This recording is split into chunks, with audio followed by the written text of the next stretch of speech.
शरीफ खानदान की करप्शन से मुताल्लिक एक मुबैना डॉक्यूमेंट्री बनाई गई है। दावा किया जा रहा है कि ये डॉक्यूमेंट्री नेटफ्लिक्स की प्रोडक्शन है। इस डॉक्यूमेंट्री की हकीकत क्या है? क्या ये महज प्रोपेगेंडा है या इसमें करप्शन के शवाहिद भी पेश किए गए हैं? तहरीक इंसाफ ने चेयरमैन इलेक्शन कमीशन के खिलाफ जुडिशल कमीशन में रेफरेंस दायर कर दिया है। क्या तहरीक इंसाफ इस रेफरेंस से चीफ इलेक्शन कमिश्नर को ओहदे से बरतरफ करवाना चाह रही है या महज दबाव बढ़ा रही है? और आखिर में सेठी साहब से जानेंगे कि भारत ने पाकिस्तान में एशिया कप खेलने से इनकार कर दिया है, तो क्या भारत एशिया कप से बाहर हो जाएगा? ये सब होगा आज नजम सेठी शो में। अस्सलामुअलैकुम नाज़रीन, आप देख रहे हैं नजम सेठी शो। मैं हूं फरवा वहीद और मेरे साथ मौजूद हैं नजम सेठी साहब। अस्सलाम वालेकुम। सेठी साहब, एक ऐसी डॉक्यूमेंट्री फिल्म जिसने तहलका मचा रखा है सोशल मीडिया पर और जिसको रीट्वीट कर रहे हैं पाकिस्तान तहरीक इंसाफ के रहनुमा फवाद चौधरी साहब ने उसका टीज़र जो है वो शेयर किया। फिर अगर हम डॉक्यूमेंट्री का वो टीज़र देखें तो उसमें हमने इमरान खान साहब के कुछ स्टेटमेंट्स देखे हैं जो रिकॉर्ड है, और ये करप्शन के ऊपर बनी हुई है नवाज शरीफ साहब की। उसमें एक पोर्शन है जिसमें डिस्कस किया गया है एवनफील्ड फ्लैट्स को भी और उनकी दीगर करप्शन के बारे में, जिसमें एक बहुत ही अच्छे सहाफ़ी भी शामिल हैं और बाकी आप सबको ही जानते हैं फवाद चौधरी साहब। मैं किस किस का नाम लूँ? तो अवाम जो है ना वो बड़ी बेचैन है ये जानने के लिए, क्योंकि नेटफ्लिक्स के बैनर पे आ रही है। क्या ये इतनी बड़े लेवल पे डॉक्यूमेंट्री जो है वो लॉन्च की जा रही है? इसकी हकीकत क्या है, पसे पर्दा क्या है, बज़ाहिर क्या है? फरवा दो तीन बातें हैं। पहली बात तो ये कि डॉक्यूमेंट्री नहीं है। दूसरी बात ये है कि उसमें कोई अच्छे सहाफ़ी की इंटरव्यूज़ नहीं है। आपने कहा ना कि ये डॉक्यूमेंट्री है, उसके अंदर बड़े अच्छे सहाफ़ियों की इंटरव्यूज़ हैं। वो अच्छे सहाफ़ियों की कोई इंटरव्यूज़ नहीं है, कुछ पिट्ठू सहाफ़ी हैं उनकी इंटरव्यूज़ हैं, और कोई डॉक्यूमेंट्री नहीं है। ये एक पूरा प्रोपेगेंडा सेल है पीटीआई का जो कि ये ऐसी चीज़ें बनाता है, और उनकी पूरी कोशिश भी रही है कि मुझे भी किसी तरीके से समझाया जाए कि ये डॉक्यूमेंट्री नहीं है। इधर उधर से फ़ोन शोन आए हैं कि जी वो बड़ा ये है, बड़ा वो अच्छा। है। हाँ, मगर मैं उन लोगों को जानता हूँ जो ये बनाते हैं और जिन्होंने इसके अंदर हिस्सा लिया है। सो ऐसी कोई बात नहीं है। बात ये है कि ये पीटीआई की जो सोशल मीडिया टीम है ना, बहुत ही वसी पैमाने पे काम करती है और बहुत अनलिमिटेड फंड्स हैं उनके पास। आज एक प्रेस कॉन्फ्रेंस में मुसद्दक मलिक साहब ने बड़े अच्छे तरीके के साथ वजाहत की है कि किस किस्म के लोग इन्होंने हायर किए हुए हैं और कहाँ कहाँ से पैसे आते हैं इन चीज़ों को फंड करने के लिए, करोड़ों रुपए, जिसके अंदर कोई अमेरिकन लॉबिंग फर्म्स भी हैं और वैसे भी इस किस्म के लोग जो कि इस किस्म की चीज़ें बनाते हैं, और कोई पता नहीं ये कहाँ से आते हैं, कहाँ चले जाते हैं, कहाँ से इनको पैसे मिलते हैं एंड सो ऑन। तो अब अर्ज़ ये है कि ये कोई डॉक्यूमेंट्री नहीं है, और नेटफ्लिक्स की तरफ से एक बयान भी आ गया है कि ये हमारा कोई तल्लुक़ नहीं है इसमें। इन्होंने किया है कि एक चीज़ बना के उसका ट्रेलर लगा के, और एक साइट है गो फंड मी, वहाँ लगा दी है। वहाँ ये होता है कि अगर आप कोई ट्रेलर लगा दें किसी चीज़ का, बड़ा इंटरेस्टिंग है ये कि और फिर आप ये कहते हैं कि जी हम बनाना चाह रहे हैं इस किस्म की फ़िल्म और इसको फंडिंग की जाए। अच्छा। हाँ, तो फिर वो लोग जो हैं जो समझते हैं कि ये अच्छी इन्वेस्टमेंट है, वो फिर उसके अंदर फंड्स भेजते हैं और वहाँ से फंडिंग इकट्ठी हो जाती है। ये समझे एक किस्म का, यहाँ जो हाउसिंग सोसाइटीज़ हैं जैसे, पहले वो इश्तिहार देते हैं जी, और वो उसकी एक वीडियो बनाते हैं कि इस किस्म की हम हाउसिंग सोसाइटी बना रहे हैं, इस किस्म के घर बनेंगे, ठीक है, और ये हमें सब कुछ मिल गया है और परमिशंस मिल गई हैं और आप प्लॉट ख़रीदें यहाँ। और वो फिर उसमें ये होता है कि जी आप शुरू में इतने पैसे देंगे, डिपॉज़िट देंगे, फिर उसके बाद 3 महीने के बाद हर महीने आप इतने पैसे देंगे, और फिर 4 साल या 5 साल के बाद या 3 साल के बाद आपको एक फ़्लैट मिलेगा या अपार्टमेंट मिलेगी या घर मिलेगा। तो वो फंड रेजिंग एक किस्म की होती है। फंड से, उसी फंड के साथ फिर वो ज़मीन ख़रीदते हैं और फिर वो चीज़ बनाते हैं।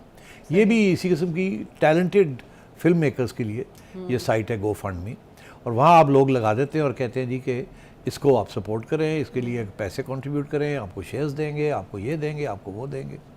और ये एक बड़ा ज़बरदस्त पीटीआई ने एक ये एजेंडा बनाया है कि इसको गो फंड में लगा दिया और ये कहा कि ये डॉक्यूमेंट्री जब बन जाएगी तो ये नेटफ्लिक्स पे चलेगी, और अब आप इसके लिए आके फंडिंग करें इसकी।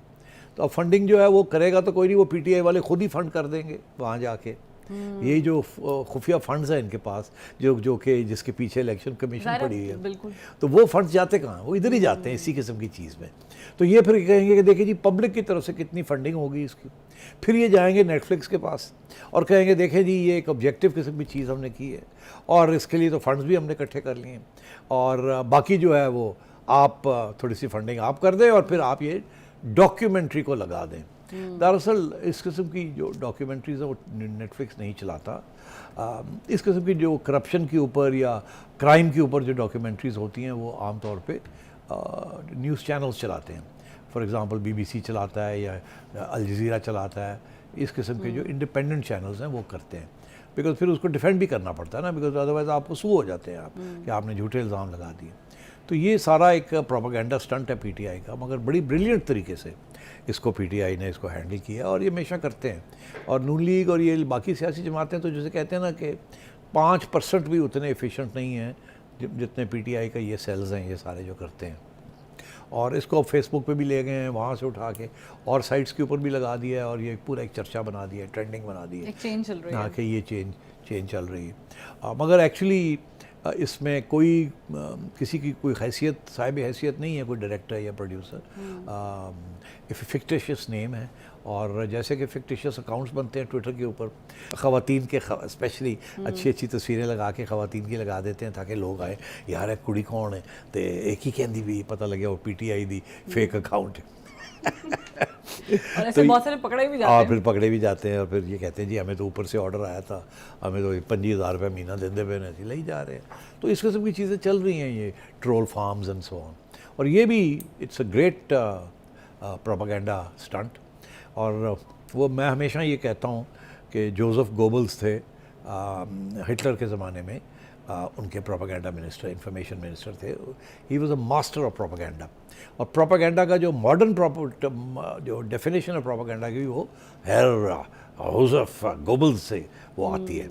और उनका ये कहना था कि झूठ बोलना चाहिए, एक झूठ को 100 दफ़ा दोहराना चाहिए। जब उसको 100 दफ़ा आप एक झूठ को दोहराएंगे वो दिन ब दिन बढ़ता जाएगा और फिर सब लोग उस पर यकीन करना शुरू कर देंगे। तो झूठ को दोहरा, तो PTI का ये एक पूरा जैसे कि उन्होंने अब फाशिज्म का सलूट खान साहब ने इंट्रोड्यूस कर दिया है, ठीक है ना, सारे ऐसे करके जैसे हिटलर करता ओथ लेते हुए। हाँ, तो वो उसी तरीके के साथ उन्होंने गोबल्स की जो ब्लूप्रिंट है उसको प्रोपेगेंडा के अंदर पूरा उसको इम्प्लीमेंट कर रहे हैं और अपने लोगों को भी उसी तरीके से तैयार किया हुआ है। तो I must say hats off. इसमें कोई आजकल के ज़माने में जंग जो होती है वो जलसे जुलूसों से इतनी नहीं होती जितनी कि सोशल मीडिया के ज़रिए होती है। और खान साहब नंबर 1 जा रहे हैं उसके अंदर, और इसीलिए आप देखिए फिर उसके ज़रिए वो वोटर को भी इम्पैक्ट करते हैं।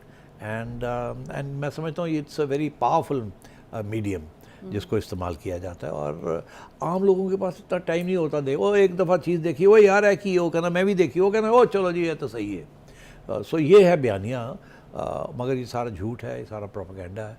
और नून लीग के पास और PDM के पास कोई जवाब नहीं है सिवाय ये कि एक प्रेस कॉन्फ्रेंस मुसद्दक मलिक साहब ने कर दी और कहा कि इन्होंने किस तरह ये फंड कर रहे हैं, ये फंडिंग कैसे होती, हो गई एक दफ़ा सुन ली किसी ने, हो गई, ये हर रोज़ आएगी, हर रोज़ जाएगी, ये होगा और हर जगह पे जहाँ खोल आ जाएगी। तो ये एल्गोरिदम्स फिर बन जाते हैं जिसकी वजह से ये फिर घूमती रहती है। और जब इसका ज़ोर ख़त्म, दम जो है वो टूटने को आता है तो एक और आ जाती है, वो कोई और ड्रामा शुरू हो जाता है। So all in all brilliant PTI strategy. चलें, ये तो ट्रक की बत्ती के पीछे लगाया हुआ है, लेकिन सेठी साहब आपने प्रोपोगेंडा का जिक्र किया है। इस फेक प्रोपोगेंडा की वजह से जो हमारे भोले भाले से आवाम हैं, जाहिर है कि जो सोशल मीडिया सार्फिन है वो बड़ी तनकीद कर रहे हैं इदारों पर। उन्हें लग रहा है कि शायद ये जो डॉक्यूमेंट्री टीज़र है, फिल्म जो बनानी, अब आपने इसको क्लियर कर दिया कि ये ऐसा वैसा कुछ नहीं है, तो फंडेड चीज़ है, तो उन्होंने इस पर यकीन किया हुआ है और इस यकीन की बिना पर वो हमारे जो इदारे हैं उन पर तनकीद किए जा रहे हैं। अब इसको कैसे हैंडल किया जाएगा? क्या इसके लिए हुकूमत क्या करेगी? नहीं, इदारों को जो सोशल मीडिया पे जो तनकीद होती है तो वो इसीलिए होती है ना कि उन पर प्रेशर डाला जाए। तो वो तो PTI आज से नहीं, कब से कर रही है। वो जब से खान साहब बाहर आए हैं तो सोशल मीडिया को इस्तेमाल उन्होंने पहले भी किया है और अब भी कर रहे हैं। तो वो कोई नई बात तो नहीं है, वो प्रेशर पड़ता है। देखिए ये खान साहब का तो एक स्ट्रैटेजी है, एक तरफ इदारों को बदनाम करना और ख़राब करना, दूसरी तरफ अपने ओपोनेंट्स जो नून लीग वाले हैं उनके ख़िलाफ़ ये। देखिए खान साहब ने जो बयानिया बनाया है ना, उसके दो पिलर्स हैं। वो क्या है? एक ये है कि ये ख़ानदानी सियासत, दूसरा ये एक चोर चोर चोर चोर चोर चोर। अब जो आप लोगों की जो जनरेशन है उनको तारीख़ का तो इतना फ्रेंकली नहीं पता, बिकॉज पढ़ाया नहीं गया, सिखाया नहीं गया। वो पाकिस्तान स्टडीज़ के अंदर तो अब मैं उसके ऊपर तो चाहूँ तो पूरा 2, 3, 10 प्रोग्राम कर सकता हूँ, कितना झूठ लिखा हुआ है टेक्स्ट बुक्स के अंदर। मगर उसका भी एक मकसद है ना। बिल्कुल। हाँ, वो भी जिन लोगों ने वो बनाई हैं टेक्स्ट बुक्स, उनका भी मकसद है उस प्रोपेगेंडा का, और ये भी उस प्रोपेगेंडा का ये इसका भी ये मकसद है। मगर ये बात ये है कि जब ये इदारों को तनकीद करते हैं, देखें ना, एक सियासी जमात को तनकीद करना, उससे वोट छीनना, ये तो जैसे कहते हैं ना सियासत के अंदर ये होता है। सियासत के अंदर झूठे इल्ज़ाम तो लगते रहते हैं। ये इनका जो मशीनरी है वो बेहतर है। नून लीग की और पीडीएम की मशीनरी इतनी अच्छी नहीं है, इनकी मशीनरी बड़ी इफ़ेक्टिव है। मगर जब इदारों के ऊपर आप रियासत के इदारों के ऊपर, आइन के ऊपर, रियासत के जो इंस्टीट्यूशंस हैं like election commission, like army, like judiciary, जब उनके ऊपर आप टारगेट करते हैं अपने सियासी मकासद के लिए, तो फिर वो सियासी मकासद पूरे हों या ना हों, आप आइन को उसकी धज्जियाँ उड़ा देते हैं। और फिर रियासत के इदारे जो हैं जब वो कमज़ोर हो जाते हैं तो रियासतें टूटने को आ जाती हैं, तो फिर सभी का नुकसान हो जाता है। इसलिए ये कहा जाता है कि इदारों को के ऊपर तनकीद बड़ी सोच समझ के करनी चाहिए। और अव्वल तो बाकी बैरूनी मुल्कों में तो इदारों के ऊपर तनकीद नहीं होती, मगर वहाँ इसलिए नहीं होती क्योंकि इदारे जेन्युइनली न्यूट्रल होते हैं और वो कोई कंट्रोवर्शियल चीज़ नहीं करते। यहाँ अनफॉर्चुनेटली हमारी बदकिस्मती ये रही है कि इदारों ने भी ऐसी ऐसी हरकतें की हैं जिसकी वजह से फिर उनकी तनकीद जायज़ भी बनती है और होती भी है। मगर खान साहब ने तो एक नए लेवल पे ले गए हैं ना तनकीद, और उन्होंने तो एक ज़ात का इशू बना लिया है। तो ये जो है ना, ये इसकी इजाज़त नहीं होती, और इसके इसीलिए कानून में भी बहुत कुछ लिखा है इसके बारे में। अफसोस इस बात का कि खान साहब के ख़िलाफ़ आपने जब एक्शन लेना था तो आपने नहीं लिया। अब वो इतने पॉपुलर हो गए हैं कि जब आप एक्शन सोचते भी हैं तो फिर आप सोचते हैं कि यार इतनी उनकी सपोर्ट बेस है और इतना ब्रिगेड्स हैं उनकी, तो इनका फिर हम कैसे इनको कैसे निपटेंगे।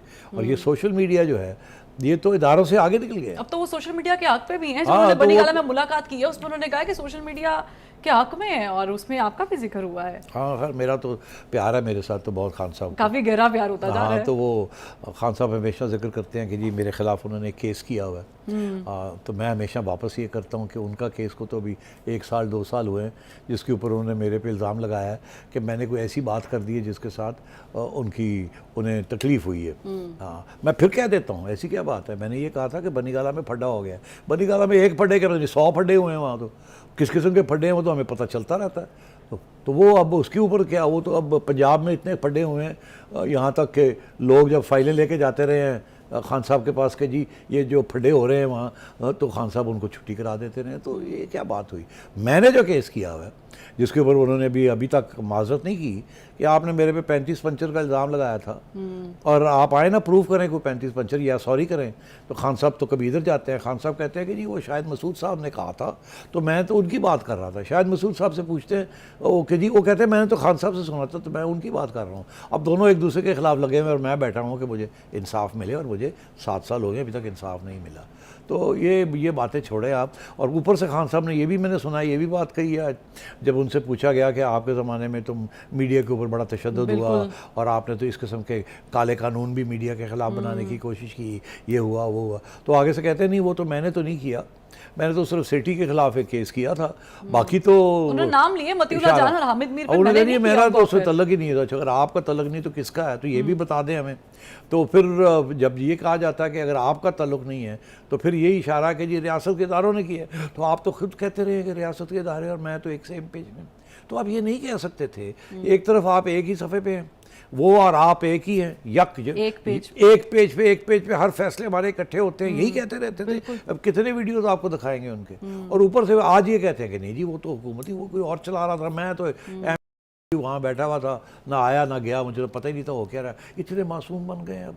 तो अब खान साहब का तो वही मैं कह रहा हूँ ना, अगर 10 दफ़ा ये कहेंगे ब्रिगेड सारी कहेगी बिल्कुल जी खान साहब ने तो हुकूमत नहीं करने देती, यह नहीं कि खान साहब ने 4 साल मुल्क का पट्टा कर देता। तो इस वास्ते अब ये सूरत हाल है। अब हमारे कहने से कुछ नहीं होगा। खान साहब का प्रोपेगेंडा मशीनरी जो है 100 नंबर में से 110 नंबर ले चुकी है और स्ट्रॉन्ग जा रही है और काफी स्ट्रॉन्ग जा रही तो है। अब हम इससे ज़्यादा के थोड़ा सा रोना धोना हम कर दें और हम क्या कर सकते हैं। बिल्कुल, लेकिन ये सोशल मीडिया का दौर है सिटी साहब, सोशल मीडिया सब कुछ एक्सपोज कर देता है, लेकिन खान साहब और उनकी पार्टी ने एक और इदारे पे तनकीद की है, ना सिर्फ तनकीद की है बल्कि रेफरेंस दायर कर दिया है। वो कौन सा इदारा है? एक ब्रेक के बाद।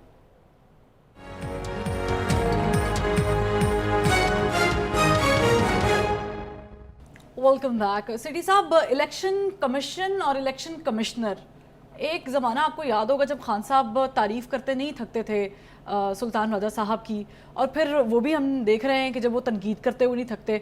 अब इलेक्शन कमिश्नर पर जो एतराज़ात हैं या जो उनके जो भी इनसिक्योरिटीज़ हैं उसको लेके पाकिस्तान तहरीक इंसाफ जो है वो जुडिशल कमीशन में चली गई, उन्होंने रेफरेंस दायर कर दिया। उसने मोटी मोटी चीज़ें बता देती हूँ कि उन्होंने कहा है जी EVM नहीं लगा रहे, उन्होंने कहा कि ये डिलेइंग टैक्टिक्स यूज़ करते हैं, ये बाइस्ड हैं, तो ये सब चीज़ें तो वो कहते भी रहते हैं। अब बाकायदा तौर पर उन्होंने ये रेफरेंस दायर कर लिया है।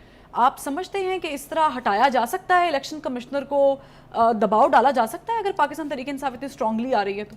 देखिए, यहाँ आप 2 सवाल कर दिए ना आपने। एक ये कि क्या ये जो उन्होंने पिटीशन दायर की है इसके ज़रिए अगर ये उनकी पिटीशन सुनी जाती है और जुडिशल कमीशन बात मान लेती है तो क्या उनको रिमूव किया जा सकता है कि नहीं कानूनी तौर पर, या कानूनी तौर पे इलेक्शन कमिश्नर को रिमूव करने का तरीका क्या है? बिल्कुल।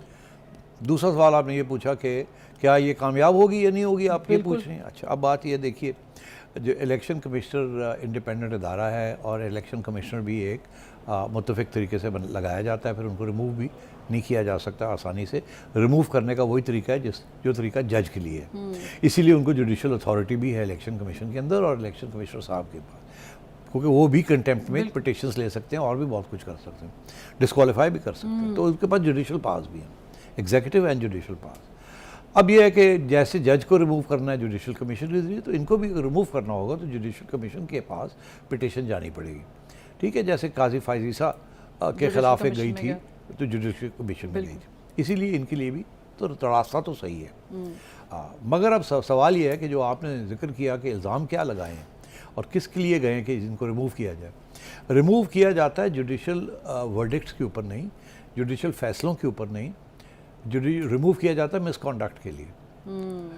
अगर आपका मॉरल टर्पिट्यूड है या इस किस्म की कोई ऐसी चीज़ें हैं जो कि कंटेम्प्ट बनती हैं या इदारे की कंटेम्प्ट बनती है, और चीफ इलेक्शन कमिश्नर जो कि एक जज की हैसियत है, अगर उनका कॉन्डक्ट ठीक नहीं है और वो एक कमीशन को जैसे कहते हैं ना उसको डिस्ट्रीब्यूट में लेके आता है, तो फिर आप ये कह सकते हैं कि जी इनको रिमूव किया जाए। मगर ये कि जी आपने ये फैसला किया, आप फलाने को मिले पब्लिक में, अब फलाना ये किया वो किया, उसमें आप रिमूव नहीं कर सकते। अच्छा। और दूसरी चीज़ ये है कि इन पे जो इल्ज़ाम लगाए हैं, एक तो कि इनका ये फ़ैसला ठीक नहीं था, ये फ़ैसला ठीक नहीं था, वो तो सुनने के लिए कोई तैयार नहीं होगा। इलेक्शन कमीशन का फ़ैसले जो हैं वो प्रोटेक्टेड होते हैं, उनको आप चैलेंज अदालत पे कर सकते हैं कि एज ऑन फॉर फैसला कि ये फैसले को स्टे दिया जाए, इसके खिलाफ कार्रवाई की जाए, या इसको माना ना जाए, या इसको ओवरथ्रो कर दिया जाए।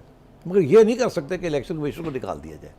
तो इसलिए ये चीज़ें तो ना इधर है नो दे, तो सुनेंगे भी नहीं वो, पहले सेक्शन में ये ख़त्म हो जाएगी। बात आएगी कॉन्डक्ट के ऊपर, और इन्होंने यहाँ एक ही बात कही है कि ये इन्होंने कुछ फैसले किए हैं, वो नून लीग वालों को या PD मुलाकातें की हैं, एक मुलाकात की। अच्छा, अब बात यह है कि मुलाकातें ना खुफिया थी, वो पब्लिक में मुलाकातें थी। और दिलचस्प बात यह है कि प्राइम मिनिस्टर ऑफ पाकिस्तान जब इमरान खान साहब थे तो उस वक़्त भी PTI के लोगों की मुलाकातें होती थी इलेक्शन कमिश्नर साहब के साथ। हर रोज़ चौरी पर फवाद पहुँचे होते थे वहाँ, कभी ये पिटिशन लेके, कभी ये पिटिशन लेके, और जब ये फॉरेन फंडिंग केस चल रहा था फिर तो हर रोज़ ही मुलाकातें होती थी PTI वालों की। तो ऐसी कोई बात नहीं है, ये कहीं भी नहीं जाएगी पिटिशन।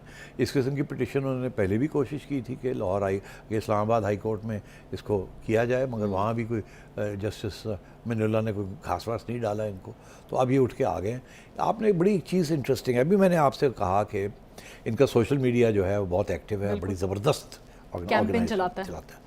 इनका जो लीगल डिपार्टमेंट है मैं अगर आप थोड़ी सी इस पर रिसर्च करें, मैं समझता हूँ किसी सियासी जमात ने पाकिस्तान की तारीख में 6 माह के अंदर इतनी पिटिशन्स अदालतों के आगे नहीं लाए जितनी के पीटीआई ने हर दूसरे दिन कहीं एक पिटिशन लाओ, जो एक पूरी टीम बनी हुई है, बढ़ाओ जल्दी ना पिटिशन जॉब, ताकि ख़बरों में ये आता रहे, हेडलाइंस ये बनती रहें। कोई फ़र्क नहीं पड़ता कि वो अगले दिन छुट्टी हो जाती है पिटिशन की या वो सुनी नहीं जाती, वो कहते हैं कोई फिक्र की बात नहीं है। पिटिशनें आनी चाहिए, प्रोटेस्ट होनी चाहिए, ख़बरें बननी चाहिए, बाद में क्या होता है कोई नहीं याद रहता किसी को। ये भी एक प्रोपेगेंडा का it's a device to keep putting the pressure on. अदालतों के ऊपर भी हर रोज़ पिटिशन आ जाती है। अब अदालतें सोचती होंगी एवी रिजेक्ट एवी रिजेक्ट एवी रिजेक्ट, यार कोई तो एक्सेप्ट कर लिए, नहीं दे आई ना समझन कि ऐसी अदालतें जो हैं ये हम पीटीआई के ख़िलाफ़ हैं। तो ये प्रेशर टैक्टिक्स, आप थोड़ी सी रिसर्च करें ना, अगले प्रोग्राम में मुझे बताइएगा कि पिछले 6 माह के अंदर पीटीआई ने कितनी पिटिशन्स हाई कोर्ट्स में, अकाउंटेबिलिटी कोर्ट्स में, अपने ज़माने में अकाउंटेबिलिटी कोर्ट्स में, और उसके बाद जब इनकी छुट्टी हुई है, ये बाहर आए हैं, तो कितनी पिटिशनें इन्होंने हाई कोर्ट में, मुख्तलिफ हाई कोर्ट्स में और सुप्रीम कोर्ट में की हैं। फिर ये भी बता दीजिएगा उनमें से कितनी रिजेक्ट हो गई हैं आउट ऑफ हैंड, कितनी जो है अभी तक वो कोल्ड स्टोरेज में चली गई हैं, और कितनी जो है कोई आमदोरफ्त हो रही है मगर जानी कहीं नहीं है। लेकिन सेठी साहब, यहाँ पर एक सवाल ये भी उठाया जा रहा है कि जो इलेक्शन कमीशन है उन्होंने पंजाब में तो उनको कह दिया है कि आप तौहीन कर रहे हैं, आपको अदालत ने कहा है कि बल्दियाती इंतखाबात कराएं, 7 दिन का टाइम भी दे दिया कि कानून पे काम करें, और दूसरी जानिब जो सिंध है वहाँ पर तीसरी बार भी उन्होंने डिलेइंग टैक्टिक्स या डिले कर दिया है बल्दियाती इंतखाब को। तो इस पे तो क्वेश्चन उठाई जा रहा है, जमात इस्लामी ने भी सवाल उठा लिए हैं, वो भी अब इनसिक्योरिटी का इजहार करे। तो आपको नहीं लग रहा है ये दो डिफरेंट चीज़ें हैं जो इलेक्शन कमीशन लेके चल रहा है, दोहरा में इसका जवाब तो इलेक्शन कमीशन देगी, मगर जवाब बहुत आसान है एक्चुअली। लोकल गवर्नमेंट के ऊपर है ये सारे इश्यूज, और एक लोकल गवर्नमेंट इशू और एक ये उन्हीं के इलेक्शंस की बात, बल्दियाती इंतखाबात, बल्दियाती। तो अब सूरत हाल ये है कि पंजाब के अंदर जो डेवलपमेंट्स हुई हैं वो फ़र्क हैं, उन जो कराची में या सिंध में हुई हैं वो फ़र्क है। सिंध के अंदर लोकल गवर्नमेंट इलेक्शंस हो चुके हैं, कराची रह गया था, बिल्कुल सिर्फ कराची में होने थे, मरहलावार होता है वहाँ पे। वहाँ ऑल सॉर्ट्स ऑफ इश्यूज हैं, कंस्टिट्यूंसीज़ के डिलिमिटेशन के लड़ाई झगड़े हो रहे हैं, MQM, जमात इस्लामी, ये सारे वहाँ वो इश्यूज़ चल रहे हैं जो कि अभी तक रिजॉल्व नहीं हुए। बाकी सिंध के अंदर, रूरल सिंध के अंदर कोई इशू नहीं था, वहाँ उन्होंने करवा दिए हैं और कोई इशू नहीं है। तो वहाँ क्योंकि लड़ाई झगड़े चल रहे हैं, पिटिशन्स चल रही हैं अभी एक दूसरे के ख़िलाफ़, वो जब तक हल नहीं होंगी तो वहाँ कराने मुमकिन नहीं है। पंजाब के अंदर ये है कि 2019 में लाहौर हाई कोर्ट ने, ये पंजाब हुकूमत को, बुज़दार साहब की हुकूमत थी, उनको कहा था कि आप मेहरबानी करके कानून बनाएं और इसको इलेक्शन करवाएं। और उस वक़्त सूरत हाल ये थी कि इलेक्शन हो चुके हुए थे, एक इलेक्शन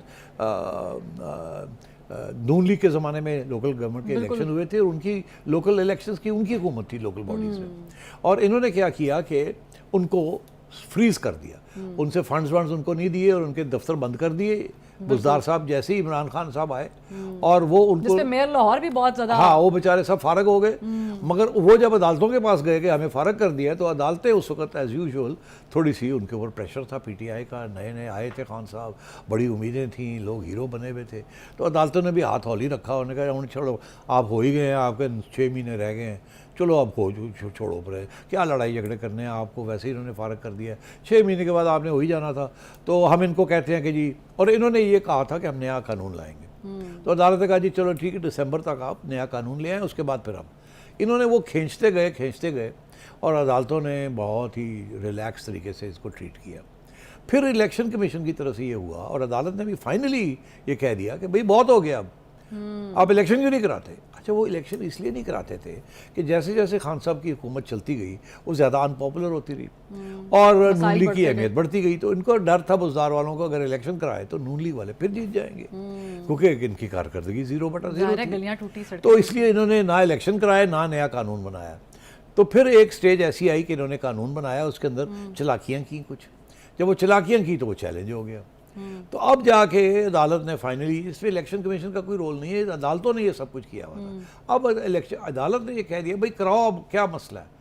तो इसीलिए ये इलेक्शन कमीशन कह रही है कि भाई अब क्यों आप रोक रहे हैं अपने पैसा लगा इतना हल्का बंदियों पर। अच्छा, अब इशू ये है कि ये इस वक्त तो अगेन PTI की हुकूमत ही है ना वहाँ, बिल्कुल पंजाब में पीटीआई की हुकूमत है। तो अब वो पीटीआई जो, अच्छा अब इस पे जो इंटरेस्टिंग चीज़ ये है कि लोग कहते हैं अब तो पीटीआई इतनी है, अब तो अनपॉपुलर नहीं, अब तो पॉपुलर है। बिल्कुल। और अगर आज इलेक्शन कराए, अगर ऐसे ये जीते हैं, बाई इलेक्शंस जो हैं वो भी पीटीआई जीत गई है, और ये जो 2-3 सीटें थी वो भी पीटीआई जीत गई है अभी जो कल परसों जो हुआ। तो ये तो बड़ा अच्छा वक्त है उनको ये कराने का, बल्दियाती। अब तो नून लीग इतनी पॉपुलर नहीं है, अब तो बल्दियाती इलेक्शन अगर हो जाएं तो पीटीआई जीत सकती है बड़े आराम से। तो फिर ये तो इलेक्शन कमीशन कह रही है कि कराओ, तो फिर तो उनको शुक्र सलूट करना चाहिए इलेक्शन कमीशन को कि हम तो जीतने वाले हैं और आप हमें कह रहे हैं इलेक्शन कराएं, ठीक है ना। तो अब बात ये है, करा क्यों नहीं रहे हैं अभी? डर किस बात का है? अब क्या चक्कर है? अब सूरत हाल ये है कि गवर्नमेंट आई, फिर गई, फिर आई, अब फिर खतरा है शायद चली जाए। पहले इनकी हुकूमत थी पीटीआई और चौधरी साहब की, वो छुट्टी हो गई और हमजा आ गए। बिल्कुल। तो ये हमजा ने भी नहीं कराई, उसका पता नहीं था कि मैं रहूँगा या ना रहूँगा, ये ना हो कि मैं निकाल दूँ और ये आ जाए वापस और फिर ये जीत जाए। उनका ये था कि हमें निकाल दिया, हमजा आ गया, आ जाएगा तो फिर हम कराएंगे तो रह जाएंगे। तो ये एक दूसरे से इतने खौफजदा थे कि जो आएगा वो गड़बड़ ना करे। तो ना उन्होंने कराई ना इन्होंने कराई। अब सूरत हाल है कि चौधरी साहब बैठे हुए हैं और हर रोज़ बात हो रही है कि चौधरी साहब की छुट्टी होने वाली है। इसीलिए यहाँ जो सियासी इंस्टेबिलिटी चल रही है, इस वजह से पीटीआई की हुकूमत ने भी नहीं करवाए लोकल इलेक्शन और नून लीग वालों ने भी नहीं कराए या पीडीएम वालों ने भी नहीं कराए। तो और अब इलेक्शन कमीशन कह रहा है यार गेट ऑन विद इट, कराओ, अदालतें भी कह रही है कराओ, और ये नहीं करा रहे। इनको डर है कि हमने कराए और उसके हमने अनाउंस कर दिए और पीछे से हमारी छुट्टी हो गई तो वो आ गए तो उन्होंने रिग कर लेना और रिग करके वो जीत जाएंगे और फिर क्या होगा। तो इस किस्म की सूरत हाल चल रही है। यानी नफ्सा नफ्सी का आलम है, हर किसी को अपनी पड़ी हुई है कि हम सीट और कुर्सी बचा लें। बहरहाल यहाँ पर वक्त हुआ है एक ब्रेक का।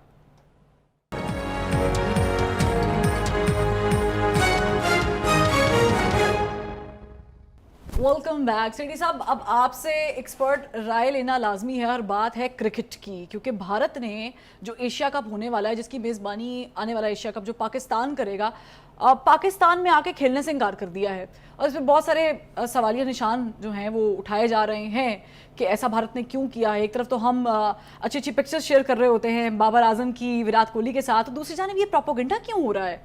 कौन सा प्रोपेगेंडा? ये प्रोपेगेंडा कि पाकिस्तान नहीं आके खेलना, कोई और दूसरा होगा, यूएई में खेल सकते हैं, आप श्रीलंका ले जाएं वहां खेल सकते हैं, लेकिन यहाँ नहीं खेल सकते। क्या पाकिस्तान भी ऐसा ही करेगा या करना चाहिए इस तरह? नहीं, देखिए ऐसे है कि एशियन क्रिकेट काउंसिल एक आईसीसी का हिस्सा है मगर थोड़ी सी इंडिपेंडेंट भी है।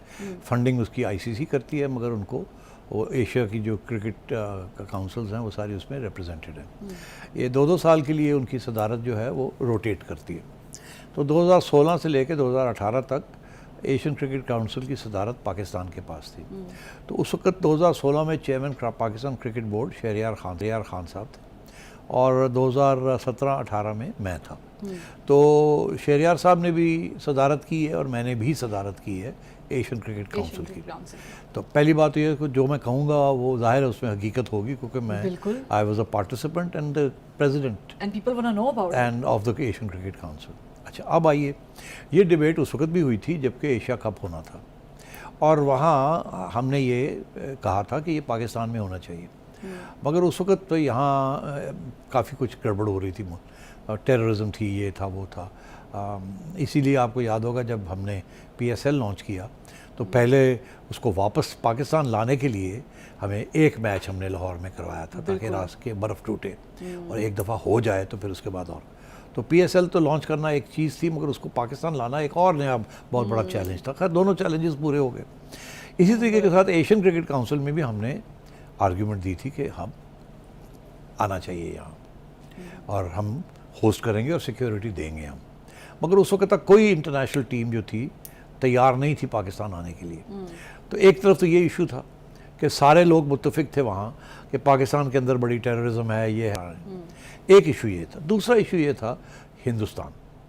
अब आपको मैं याद दिला दूँ कि गालबन 2014 में मैं PCB का सरबराह था और हमारी नेगोशिएशंस हुई थी BCCI के साथ कि पाकिस्तान इंडिया की सीरीज़ फिर से शुरू होनी चाहिए। उस वक्त ये नहीं था कि पाकिस्तान में होगी या इंडिया में होगी, और ये था कि थर्ड कंट्री में होगी। मगर यहाँ ये भी था कि दुबई में हम करेंगे, जिस पे वो इत्तेफाक भी हो गया, एग्रीमेंट भी साइन हो गई कि इतने मैचेस होंगे 2015 में और 2016 में, और इतने पैसे इकट्ठे होंगे और हमें इतने पैसे मिलेंगे और उनको इतने पैसे मिलेंगे। ये सारी बातें हो गई, एक MOU भी बन गया, सब कुछ लिखा गया और बहुत उम्मीद थी कि वो होगा। आखिरी वक्त पे जब वो होने के लिए तैयार था, BCCI तैयार थी, हिंदुस्तान की हुकूमत तब्दील हो चुकी थी।